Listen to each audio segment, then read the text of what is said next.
Welcome back, guys. So our tutorial today is going to look at simultaneous equations in 3 planes, in 3D. So the reason why it's in 3D is because this time we have 3 variables, usually x, y and z. Because on a graph we know we have the y-axis is our vertical axis, the x-axis is our horizontal axis, and now we're also adding in the z-axis. Okay? So the way I like to do these problems is I take A, B and C and label my 3 lines together. Now I'm going to take the first 2, A and B, and put them down here to try and get rid of one of the variables. Okay? So for A, I have x plus y plus 2z is equal to 3. I have 4x plus 2y plus z is equal to 13. To try and get rid of the z's, right, I need one to be a plus and one to be a minus and the number to be the same. So I'm going to multiply the bottom line by minus 2.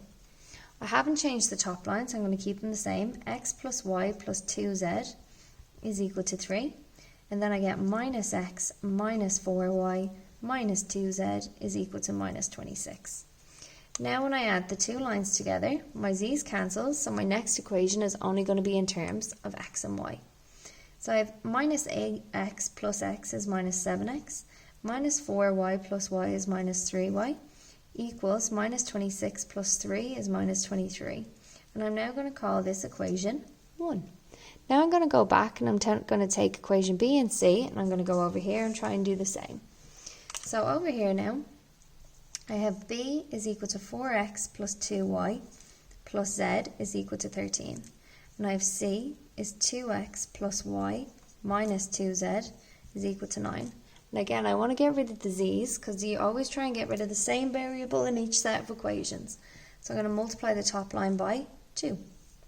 When I multiply the top line by 2, I get 8x plus 4y plus 2z is again equal to 26.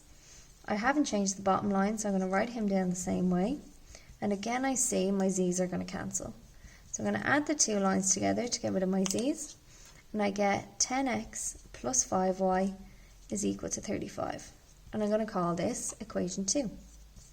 Now I'm going to go back down here to equation 1 and I'm going to bring it up to work beside equation 2. And now I can solve them like normal simultaneous equations. So we have minus 7x minus 3y is equal to minus 23. So I'm going to try and get rid of the y's here because one's a plus and one's a minus. So I'm going to times the top line by 3 and the bottom line by 5. When I do that, I get 30x plus 15y is equal to 105. I'm going to get minus 35x minus 15y is equal to minus 115. So now I'm going to add my 2 lines together. And again, my 15's cancel. I get minus 5x is equal to minus 10. I'm going to divide both sides by minus 5. And I get x is equal to 2. Now I'm going to go again and I'm going to take my original equation number 2 because I like the positive ones. So I have 10x plus 5y is equal to 35. I'm going to sub 2 in for x and I get 10 by 2 plus 5y is equal to 35. 10 by 2 is 20 plus 5y is equal to 35. I'm going to bring my 20 over. So I get 5y is equal to 35 minus 20 is 15.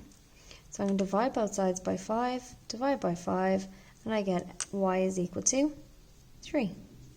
So now that I have x and y, I'm going to go back to one of my original equations and I'm going to find z. So I'm going to pick equation A and I'm going to squeeze it in down here because I only have a limited amount of space left. So I have x plus y plus 2z is equal to 3. So now I'm going to go back and instead of x I'm going to put in 2 and instead of y I'm going to put in 3. So I have 2 plus 3 plus 2z is equal to 3. I see my 3's cancel on both sides. So I get 2 plus 2z is equal to 0. Bring my 2 over and I get 2z is equal to minus 2. So now I divide both sides by 2, divide by 2. So I get z is equal to minus 1.